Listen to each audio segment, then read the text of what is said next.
The chatter in the auditorium was like a sea of restless whispers, parents snapping pictures, teachers whispering last-minute advice, and students nervously adjusting their blazers. Banners of regional young mathematicians, challenge fluttered gently above the stage, catching the afternoon light that poured through the tall windows. The air smelled faintly of polished wood and chalk dust, and beneath all the excitement, there was tension thick enough to touch.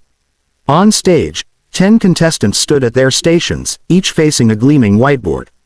Their names were neatly written in bold letters, except for one at the far end, Emily Carter, whose tag had been written in black marker when the printer jammed.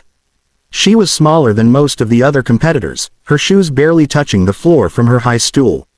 Her brown hair was tied in a slightly uneven ponytail, and her oversized school sweater looked like it once belonged to someone bigger, maybe a hand-me-down. But Emily wasn't paying attention to any of that. She was staring at the problem projected on the screen. 3x cubed plus 5x squared minus 8x plus 2 equals 0. Her heart thudded softly in her chest. Around her, other students already scribbled furiously, equations blooming like wildfire across their boards. She could hear the squeak of markers, the quick breaths, the rustle of paper. Her palms felt clammy, and she wiped them on her sweater. From the back of the hall, a familiar voice whispered in her memory. "Don't rush, Emmy. Math isn't a race, it's a story. Every number is a clue. Find the pattern, and the answer will find you." It was her father's voice. She took a slow breath, blocking out the noise, and began to write. Her small hand moved with quiet confidence, almost rhythmically. Instead of plugging into formulas she'd memorized, she rearranged the equation, breaking it apart in a way that made sense to her, a trick her father had shown her one night while fixing a leaking pipe in their kitchen. He'd drawn numbers on the side of a cereal box, laughing when she corrected him. Minutes ticked by. At the judge's table, Drive. Miranda Hughes, the CEO of Hughes Tech and chair of the panel, leaned forward with interest. She was used to watching children compete, some brilliant, most average, but there was something unusual about the way this little girl worked. No hesitation, no erasing, just calm, steady logic. The buzzer sounded, markers dropped. The room went still except for the hum of the ceiling fans. One by one, the judges walked down the line, checking the answers. When they reached Emily, one of them frowned slightly, double-checked her calculations, then whispered something to Dr. Hughes. Miranda approached, heels clicking sharply against the wooden floor. She studied Emily's whiteboard for a long moment. Then, without saying a word, she erased a few symbols and redid the steps mentally. When she looked up, her expression had shifted, from polite curiosity to astonishment. "This is correct," she said at last. "Completely correct." A murmur ran through the audience. Emily blinked, uncertain whether she should smile or apologize. Dr. Hughes tilted her head. "Tell me, young lady," she asked, her tone a mixture of admiration and disbelief, "who taught you this formula? It's not something we usually see at this level." Emily hesitated. Her gaze darted through the rows of spectators, mothers in suits, fathers in ties, teachers with clipboards, until it landed on one man standing near the exit. He was tall, with worn sneakers and a gray janitor's uniform, holding a mop and bucket. His hands were calloused, his posture a little stooped, but his eyes shone with pride. Emily smiled shyly and pointed toward him. "My dad," she said. For a heartbeat, the room was completely silent. Then a wave of soft laughter and puzzled whispers spread through the audience. The janitor, caught off guard, froze mid-step, his cheeks flushing deep red as every eye in the auditorium turned toward him. Dr. Hughes followed the little girl's pointing finger, her brows arching in surprise. "Your father," she repeated slowly. Emily nodded, beaming. "Yes, ma'am, he taught me." The silence that followed wasn't disbelief. It was curiosity, awe, and the faint stirring of something no one expected to feel in a math competition: respect. A soft murmur rippled through the hall, rising like the rustle of leaves in a restless wind. Parents leaned closer to one another, whispering. Some smiled awkwardly, others frowned, unsure whether the little girl was joking. A janitor teaching high-level algebra. Impossible. But Emily stood proudly beside her board, her tiny chin lifted, her eyes glowing. "He's really smart," she said simply, her voice echoing across the stage. He knows all the answers. Her father, James Carter, felt his pulse hammer in his ears. He wasn't used to being seen. For years, he'd made himself invisible, the quiet man who cleaned the floors after the meetings, who emptied the bins without interrupting anyone's conversation. Now, dozens of faces were turned toward him, their gazes sharp and curious. He gripped the mop tighter, his palms damp. "Oh no," he muttered under his breath. "Emily." But the girl just waved at him, beaming. "Come on, Daddy, they want to know." Dr. Miranda Hughes, who rarely found herself at a loss for words, blinked in disbelief. Then curiosity overtook skepticism. She straightened and gestured politely. "Mr. Carter, is it? Would you mind coming up here?" James froze. "Ma'am, I don't think." "Please," Miranda insisted, her voice kind but firm. "Your daughter says you taught her that method. We'd like to see it." Every step James took toward the stage felt heavier than the last. The mop's bucket wheels squeaked behind him, and the sound filled the silence like a drumbeat. He wished he could vanish, but Emily's hopeful face kept him moving.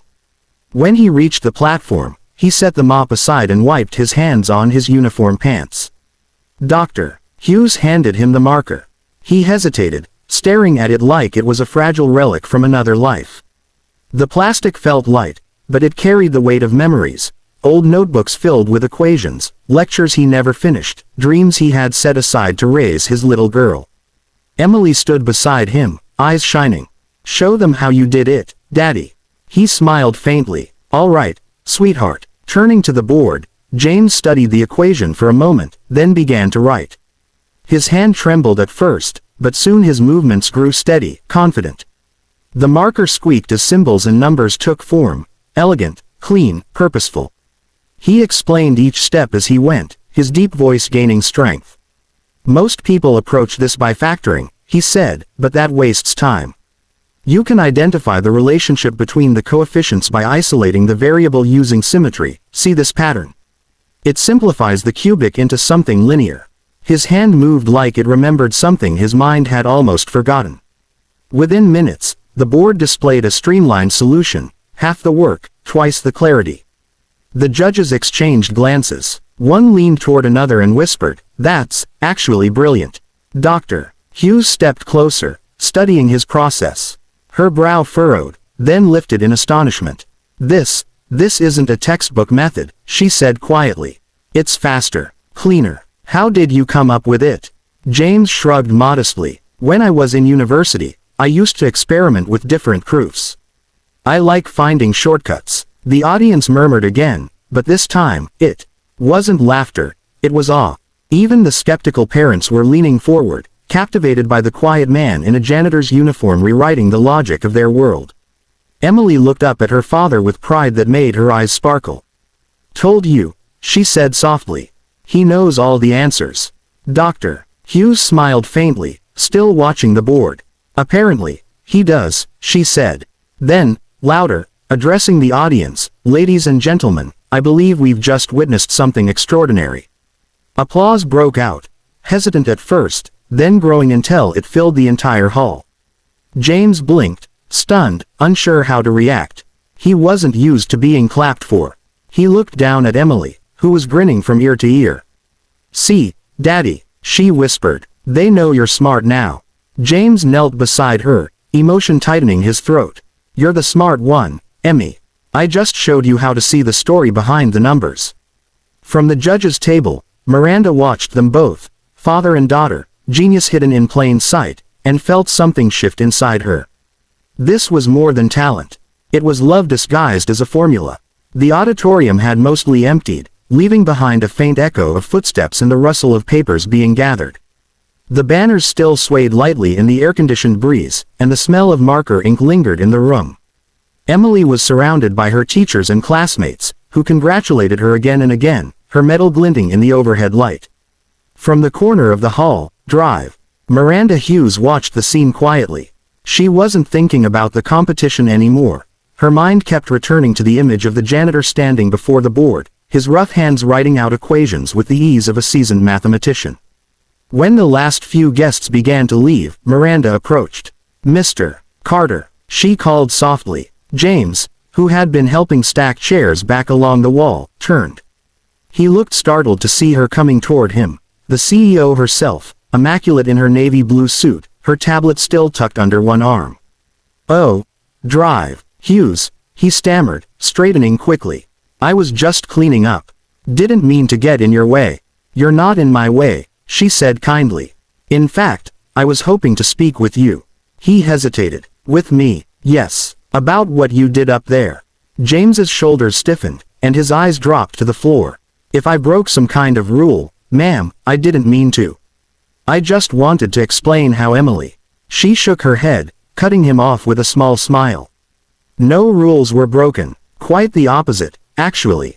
I wanted to understand how you came up with that solution. It's not standard curriculum, and frankly, it was ingenious." He blinked, uncertain whether she was being polite or serious. "It's just something I used to play around with in college," he said finally. "I liked finding faster ways to simplify problems. Didn't think anyone would care about that now." Miranda gestured toward the nearby table. "Would you sit with me for a moment?" He looked uneasy but nodded. They sat across from each other, the hum of the lights filling the silence. Emily's laughter echoed faintly from the other end of the hall as she chatted with the teacher.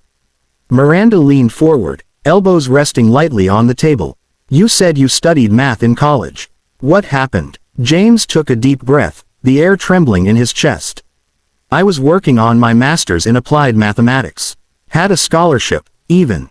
My wife, Lydia, was studying nursing. We were both just trying to make something of ourselves." He paused, rubbing his thumb over the calluses on his fingers. "Then she got sick. It started small, but it got worse fast. I dropped out to take care of her, and after she passed, there wasn't money left for anything else." He tried to smile, but it didn't quite reach his eyes. "So I took the first steady job I could find. Cleaning. It paid the bills and let me be home for Emily. I guess I just never found my way back." Miranda listened silently, the weight of his words sinking in. This man, who had stood in the shadows for years, had once walked the same halls as her engineers and data scientists. But where they had algorithms, he had raw intuition, the kind that couldn't be taught, only lived. "Mr. Carter," she said gently, "your daughter's success today, it isn't luck. It's the result of your teaching, your example. You still think like a mathematician. I saw it in every step you wrote." He gave a quiet laugh. "Well, I still love numbers.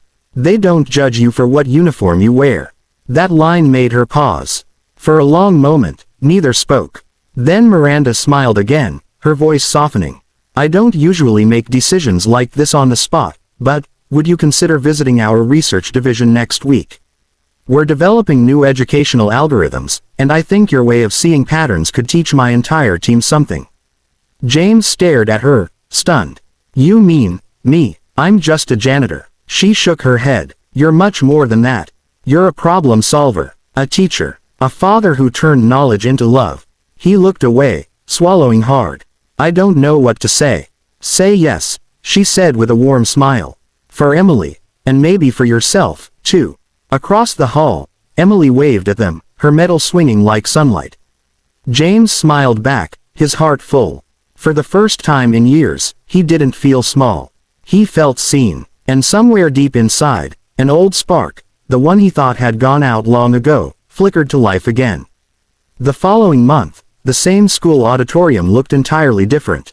Instead of rows of nervous children and flashing cameras, the space was decorated with flowers and banners that read, "Honoring local innovators in education and community service." A quiet buzz of anticipation filled the air as parents, teachers, and journalists gathered. The stage gleamed under soft lighting, and on one side stood Drive.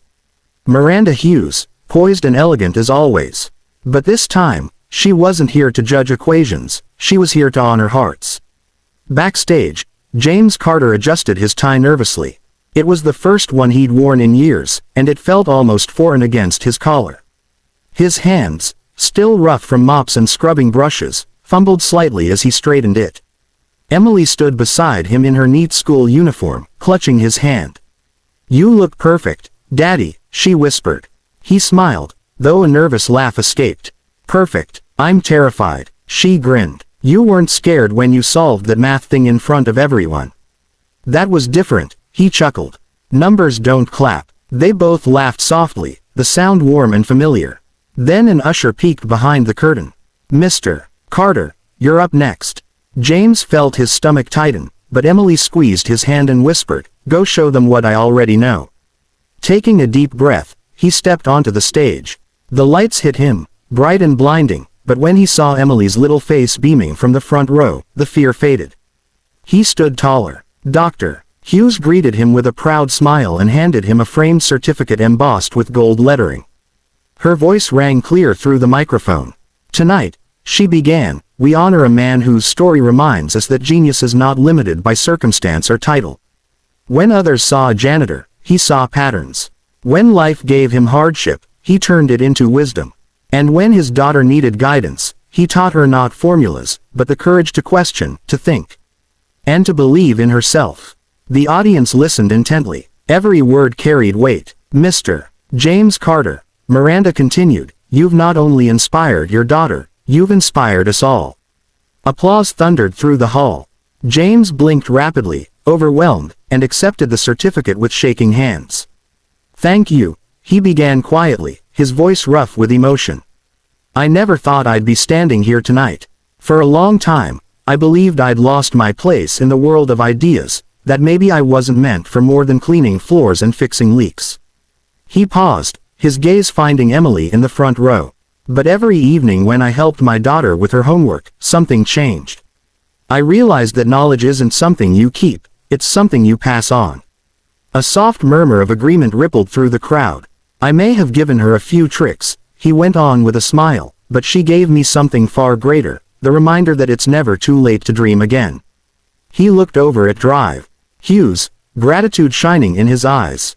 Thank you for seeing me, for seeing what I had almost forgotten about myself. The applause rose again, filling the room like a wave. Emily jumped from her seat and ran up to the stage. The audience laughed and cheered as she threw her arms around her father's waist. He lifted her easily, holding her close, and the crowd rose to their feet. From the side of the stage, Miranda watched, her eyes bright. She had seen many kinds of intelligence in her career, calculated, programmed, and perfected, but none as pure as this, a father's love turned into legacy. As the lights dimmed and the music swelled, James Carter stood under the glow of the spotlight, not as a janitor, not as a forgotten scholar, but as the man who proved that brilliance can bloom anywhere, even in the quiet corners of a school hallway. And in that moment, as Emily whispered proudly in his ear, I told you they'd see it, Daddy. He finally believed her.